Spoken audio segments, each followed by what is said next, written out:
Hello students, let's see this question.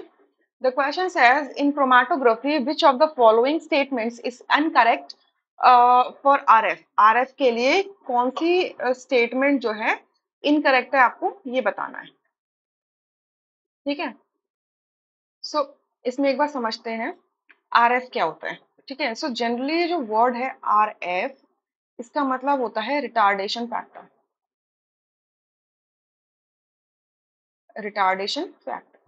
ठीक है and this word is generally used in your paper chromatography proper paper chromatography और thin layer chromatography, ठीक है, TLC जिसको हम short में कहते हैं, clear?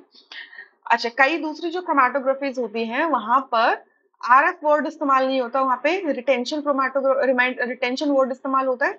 So both have different meanings. तो हम अगर आरएफ की बात कर रहे हैं तो इट इज रिटार्डेशन फैक्टर, जो पेपर क्रोमेटोग्राफी या जनरली थिन लेयर क्रोमेटोग्राफी में देखा जाता है.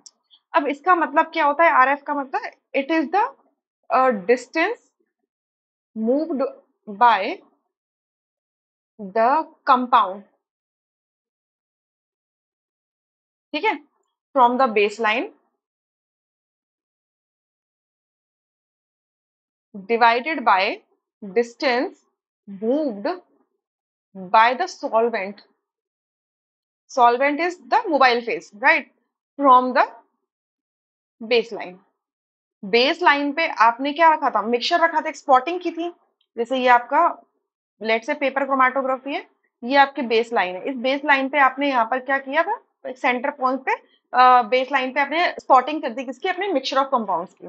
और इस पेपर को आपने क्या डाल दिया? जार में डाल दिया जिसके अंदर सॉल्वेंट है, यानी कि मोबाइल फेज है. तो सॉल्वेंट भी रन करेगा किसके साथ में? आपके मिक्सचर ऑफ कंपाउंड्स के साथ में, ठीक है.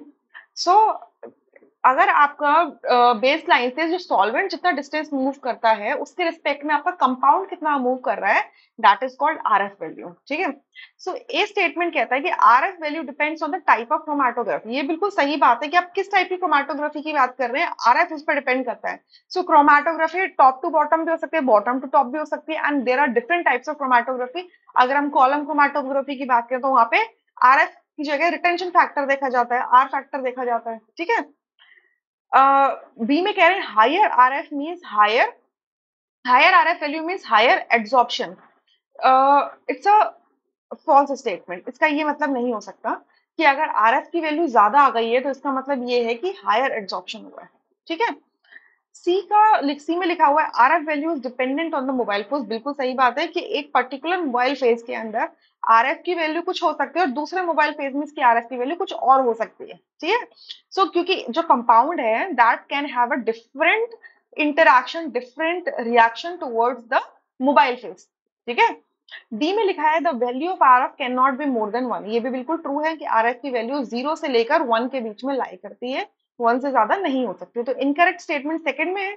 सो बी ऑप्शन हमारा आंसर होगा, rest option are incorrect. I hope you understood. Thank you.